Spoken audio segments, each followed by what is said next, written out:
Alors nous allons reprendre pour aujourd'hui et la semaine prochaine notre étude sur l'Église. On va vous distribuer là une photocopie. J'espère que vous avez accès à un stylo. Sinon, dites-nous, il y a des stylos sur la table derrière.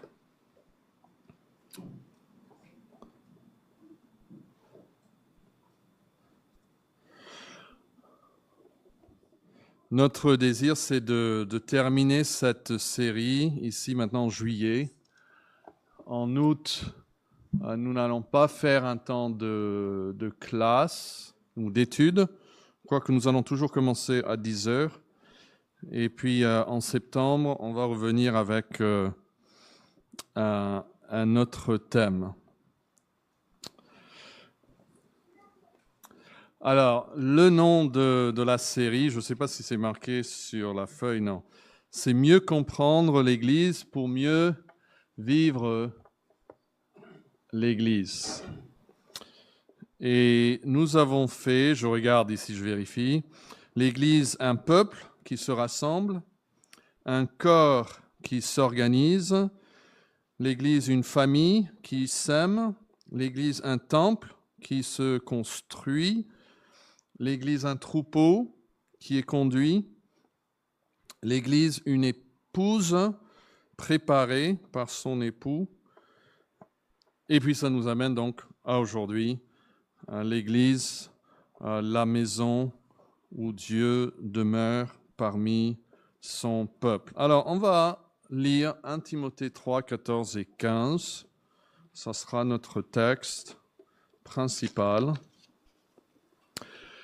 Est-ce que quelqu'un veut lire ces deux versets pour nous? 1 Timothée 3, les versets 14 et 15. Il y a un volontaire pour nous réveiller? Oui. Aurélie, merci. Alors, juste avant qu'elle lise, cette lettre est écrite à Timothée. J'espère qu'on n'a pas besoin de le lire. Et elle a été écrite par qui? Par Paul, l'apôtre, sous l'inspiration du Saint-Esprit. Et peut-être une question un peu plus difficile. Timothée se trouve dans quelle ville quand il reçoit cette lettre?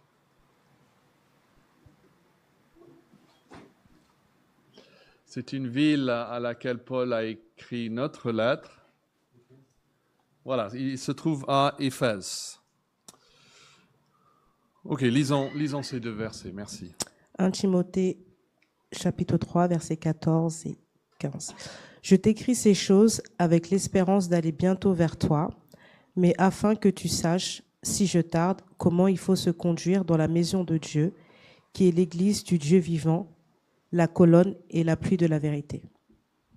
Voilà, merci. Alors, vous vous rappelez peut-être que Paul lui-même avait passé 3 ans dans cette ville. Il avait aidé à sa fondation. Et acte 20, on ne va pas le chercher, mais acte 20, quand Paul revient visiter, on découvre qu'il y avait plusieurs pasteurs anciens, plusieurs anciens. Et ici, nous venons de lire qu'il a ce désir de revenir même à Éphèse et avoir encore un ministère dans cette église. Et c'est pour cela, notez encore le verset 15, « Mais si je tarde, tu sauras comment il faut se conduire. » Alors, le verset 15, c'est vraiment le verset thème de la lettre. C'est le Saint-Esprit qui conduit Paul à écrire à Timothée, et avec lui, on va dire, tous les croyants dans toutes les époques, dans toutes les églises, à travers l'histoire, pour nous dire comment il faut se conduire dans l'Église. Mais ce matin, nous allons nous arrêter pas sur la conduite, ça c'est un peu partout dans la lettre, mais quelque chose de très simple, mais je pense profond, et c'est la manière dont Dieu parle de l'Église. Et il y a 4 noms ici, et je vous les ai laissés des trous. Vous les avez dans la Bible, mais pour que ça reste. Parfois en écrivant, ça reste plus dans la pensée. Alors, il parle de l'Église et il l'appelle d'abord la quoi? La maison. Et puis, c'est le mot Église. Et puis, il dit plus tard que c'est la colonne et que c'est aussi l'appui. Okay, vous avez noté ces 4 choses? Maison, église, colonne, appui. Alors, regardez maintenant bien le texte. Ces 4 noms, on peut les diviser en 2. Et les deux premiers sont attachés à une chose et les 2 derniers sont attachés à une autre chose, à un autre mot. Les 2 premiers sont attachés à quel mot? Le mot est répété même. Voilà, le mot Dieu. Donc c'est la maison de Dieu et c'est aussi l'église du Dieu vivant. Et puis les 2 derniers noms, colonne et appui, sont rattachés à quel mot? Vérité. La colonne est l'appui de la vérité. Vous voyez ça? C'est pas trop dur, pas trop compliqué. Donc, on a ici l'Église en relation à Dieu, et puis l'Église dans sa relation à la vérité. Par rapport à Dieu, elle est la maison de Dieu, elle est l'Église de Dieu. Par rapport à la vérité, elle est une colonne pour la vérité et un appui aussi pour la vérité.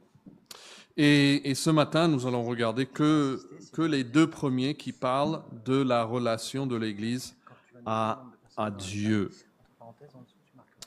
Et donc, le numéro 1, là, c'est la maison de Dieu. On le prend directement du texte. Il y a un trou là pour le mot maison. La maison de Dieu. Et puis un deuxième trou. Est-ce que quelqu'un veut deviner ce qu'on pourrait mettre dans le deuxième trou? C'est le lieu de sa...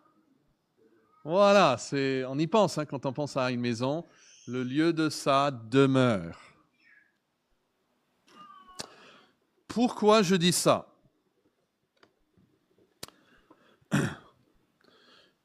Eh bien, je vous mets pour votre facilité déjà sur votre feuille là plusieurs versets. Vous voyez, on va voir autant de Jacob, autant de Moïse, autant de Salomon et puis autant des apôtres. D'abord, autant de Jacob.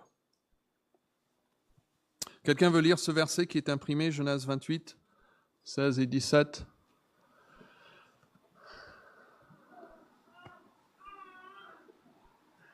Oui, Jennifer, merci.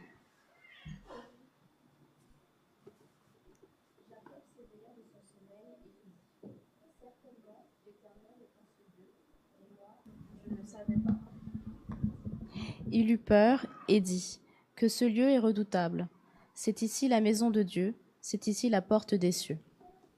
Voilà, quelle est la phrase qu'on peut souligner là sur nos feuilles? C'est ici la maison de Dieu. C'est le même Saint-Esprit qui inspire ça. Quand il écrit à Timothée, il va dire la maison de Dieu. Et Paul, sans doute, Timothée, sans doute, qui était bien instruit les deux dans la loi de Dieu, ont pensé jusqu'en Genèse à Jacob qui parle d'un lieu auquel il donne le nom la maison de Dieu. Et pourquoi il donne ce nom, la maison de Dieu? Il dit, on l'a lu, il s'éveilla de son sommeil et il dit certainement, quoi? L'Éternel est en ce lieu. C'est pour ça qu'il donne le nom, la maison de Dieu. L'Éternel est là. Il a fait sa demeure ici. Et Jacob donne à ce lieu le nom de... Quel nom qu'il donne à ce lieu? Voilà, Bethel. El pour Elohim, pour l'Éternel. Et Bet, c'est pour B-E-T-H, c'est le mot pour maison. Hein, donc on a Bethléem, qui veut dire la maison du pain, mais Bethel veut dire la maison de Dieu.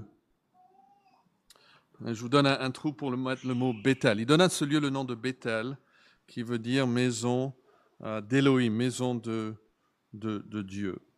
Et puis on avance au temps de Moïse, Exode 25. Et le thème d'Exode, c'est, quand on pense à Exode, on pense à la première moitié, c'est où Dieu délivre son peuple d'Israël, d'Israël, mais d'Égypte. Mais ça, c'est que la moitié. Tout le reste d'Exode nous raconte la construction d'une tente. Pourquoi c'est important?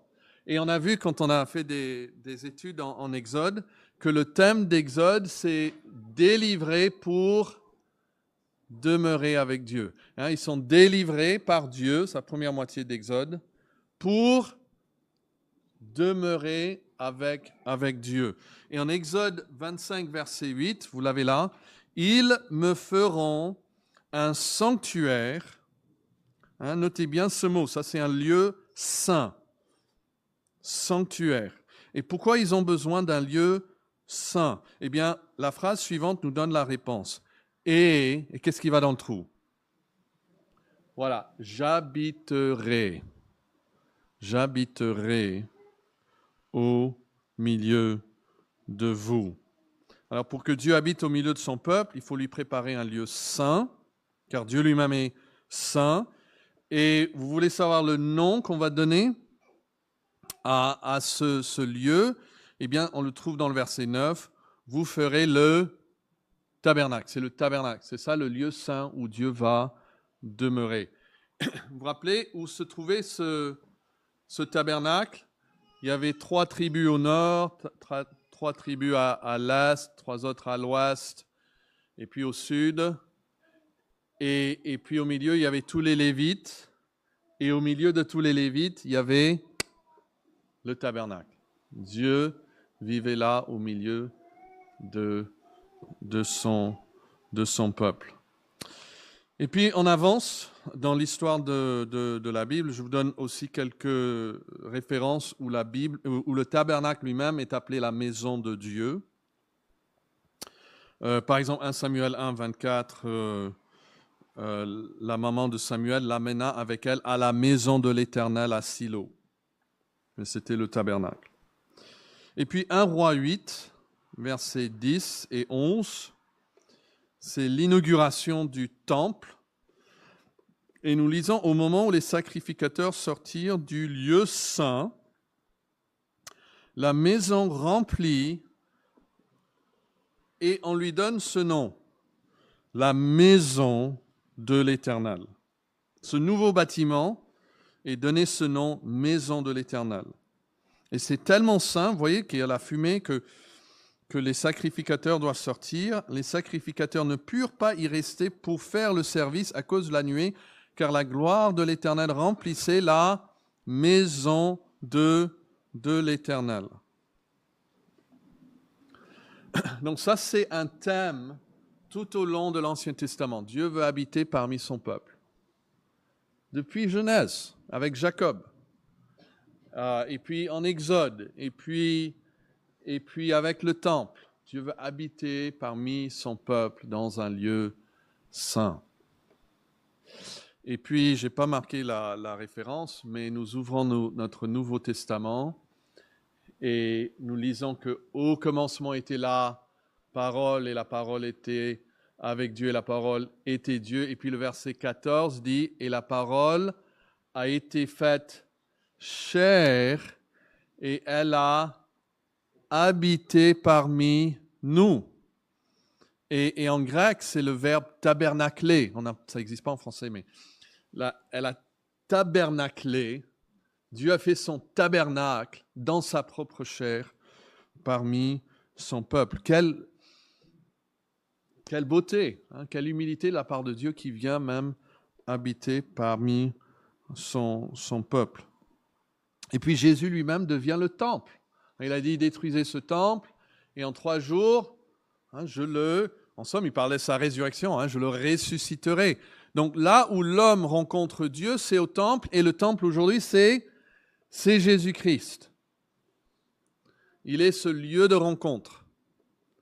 Nul ne vient au Père, Jésus a dit, que par moi. Mais après, nous avançons un peu à l'époque des apôtres et nous découvrons que Dieu va faire de son peuple, par son esprit, un lieu où il demeure aussi. Par exemple, vous avez ici 1 Corinthiens 3,16 qui dit « Ne savez-vous pas que vous êtes, vous c'est au pluriel, le temple, c'est au singulier, donc il parle à l'Église, vous êtes ensemble le temple de Dieu et que l'Esprit de Dieu... » Et qu'est-ce qu'on va mettre dans le trou? Voilà, l'Esprit de Dieu habite en vous, dans l'Église. C'est-à-dire, vous devenez la maison de Dieu, parce que vous êtes le lieu de sa demeure. On le voit encore en bas de la première page, Éphésiens 2, 20 à 22. Vous avez été édifiés sur le fondement des apôtres, Jésus-Christ lui-même étant la pierre angulaire, en lui tout l'édifice. Et là, on voit dans le contexte qu'il parle de l'Église ici. Jésus, la pierre angulaire de l'Église, tout l'édifice bien coordonné, c'est là pour être un temple saint dans le Seigneur. En lui, vous êtes aussi édifiés pour être une... Qu'est-ce qu'on met dans le trou là? Oh, oui, je l'ai entendu. Une habitation de Dieu en esprit.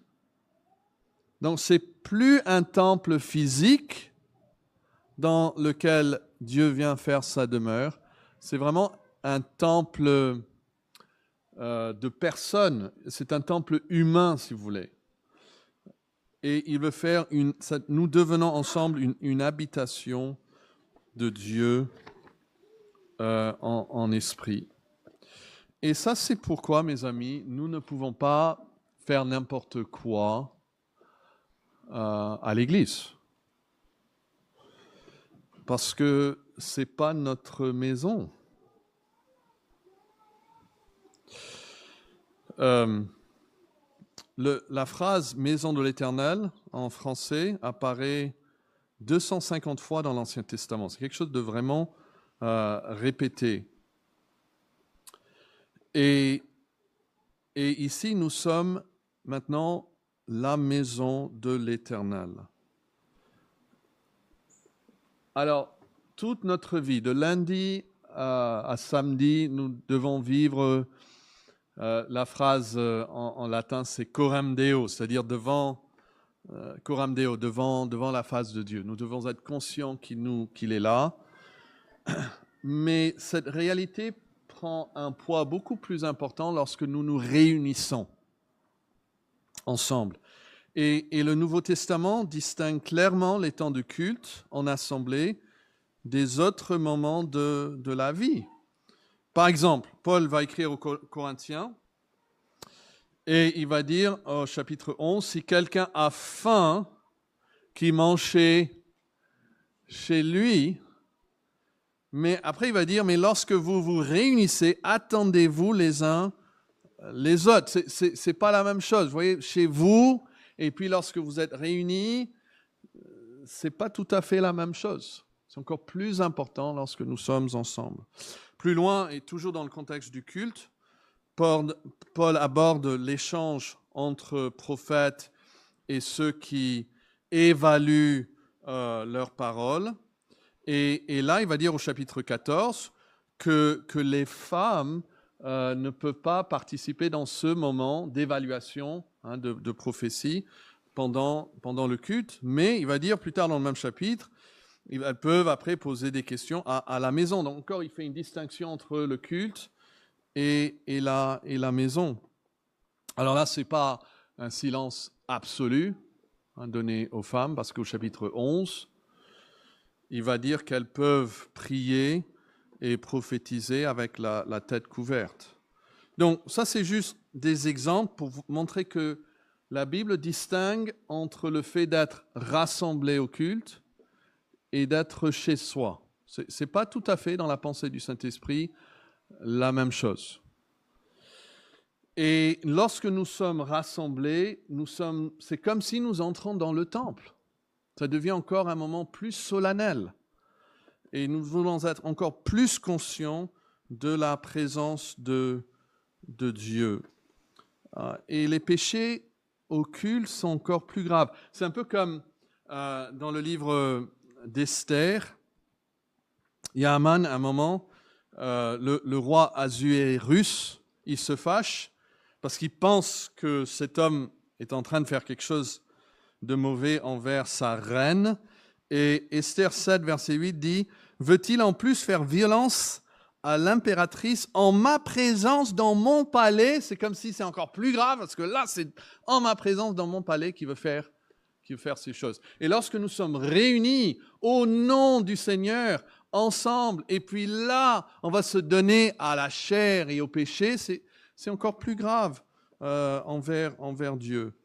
Et donc, Paul donne les directives précises. Aux Corinthiens, il va dire au chapitre 5, « Quand vous vous rassemblez au nom de notre Seigneur Jésus-Christ. » Alors, il y a certaines choses qui doivent se faire quand vous vous rassemblez au nom de notre Seigneur Jésus-Christ.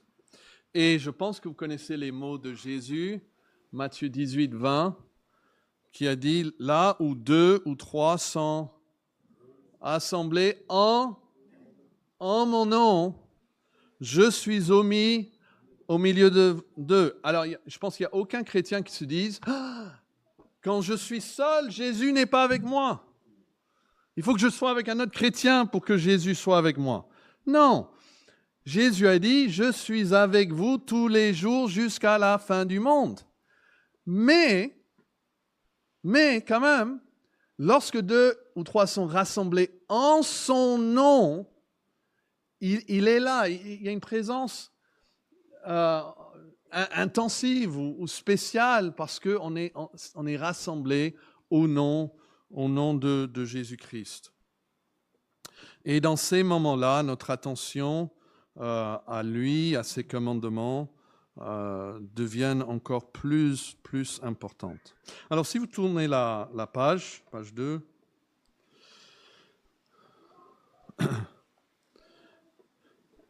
l'Église et sa maison, l'Église est la maison de Dieu, parce que Jésus-Christ est un avec le Père, Jésus-Christ est le Fils de Dieu, et c'est l'Église aussi de Jésus-Christ. Et je vous donne ici 3 choses. Jésus a dit en Matthieu 16, « Je bâtirai quoi ? Mon Église. » Donc, c'est son Église, c'est sa maison, parce que Jésus est le bâtisseur. C'est lui qui a payé cher, il a donné sa vie, il est en train toujours de la bâtir. Il œuvre encore, Jésus toujours à l'œuvre dans son Église. Acte 20, 28 nous parle de l'Église du Seigneur qu'il s'est acquise par son propre sang.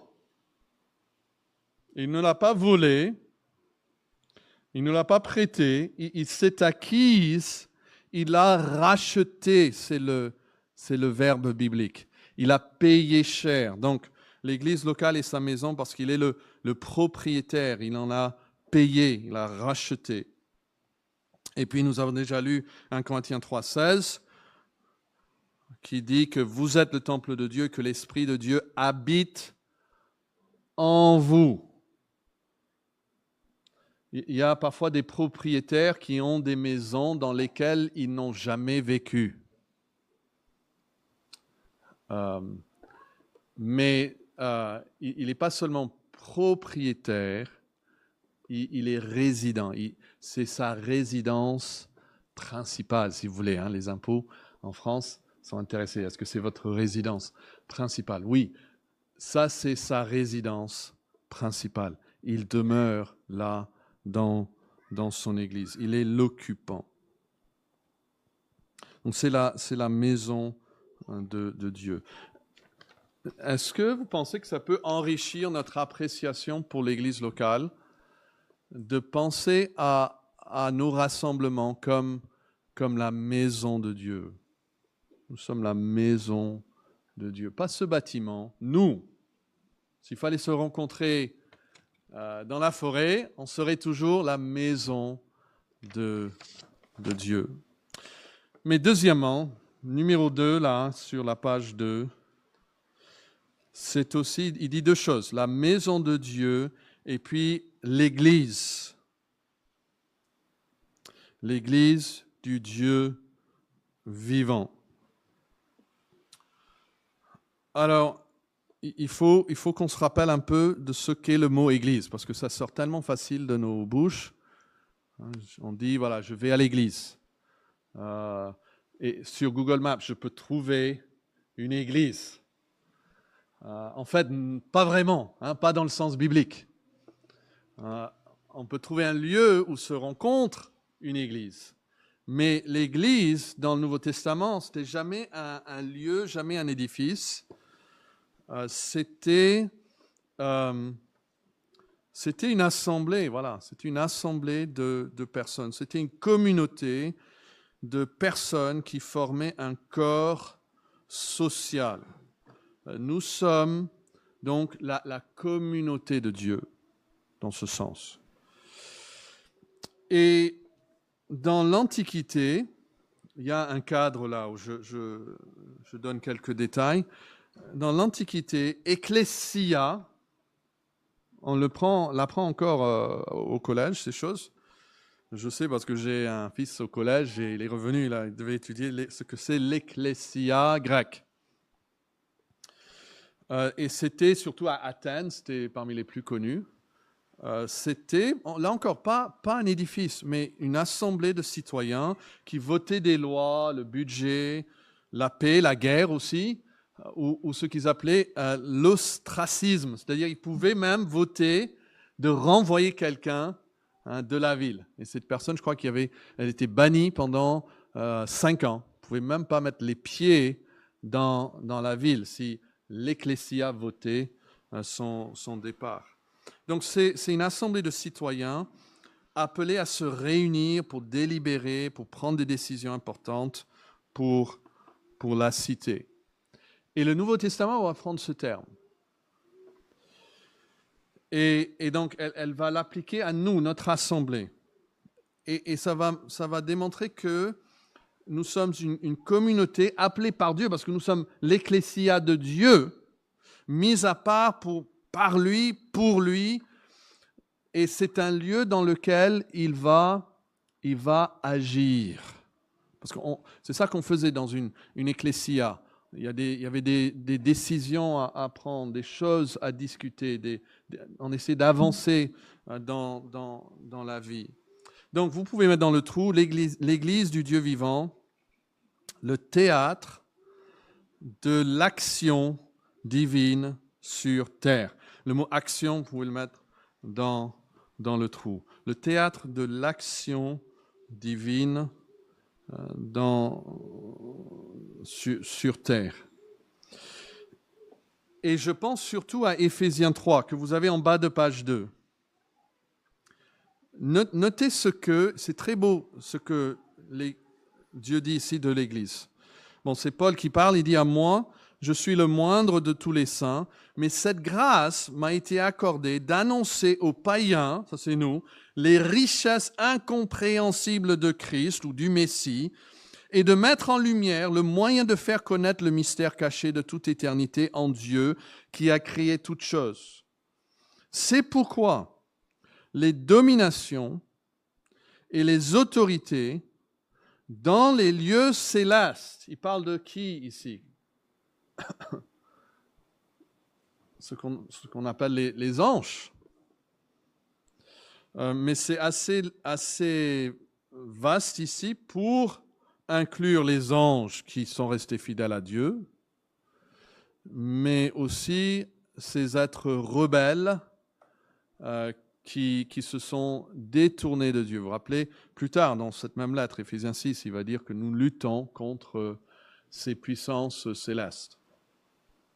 La Bible suggère en Apocalypse qu'un tiers de tous ces êtres ont suivi Lucifer, qui était lui-même un être créé par Dieu, et se sont rebellés contre lui.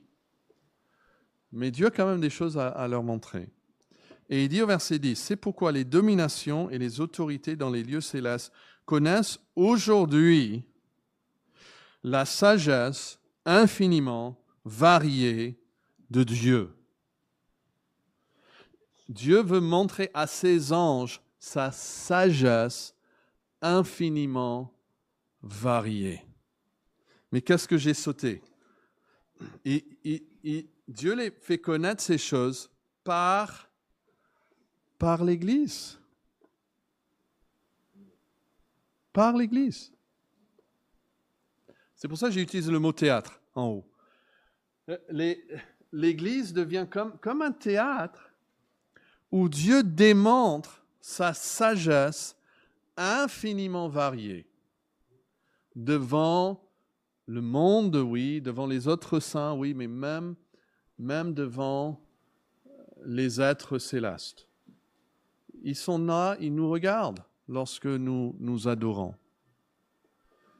Et ils voient que nous sommes ici des hommes, des femmes, des enfants de différents pays et de différentes cultures. Et là, on est ensemble en train d'adorer ensemble le même Dieu. Et ce n'est pas par force. Hein, on ne vous a pas pris par le bras pour vous traîner à l'église.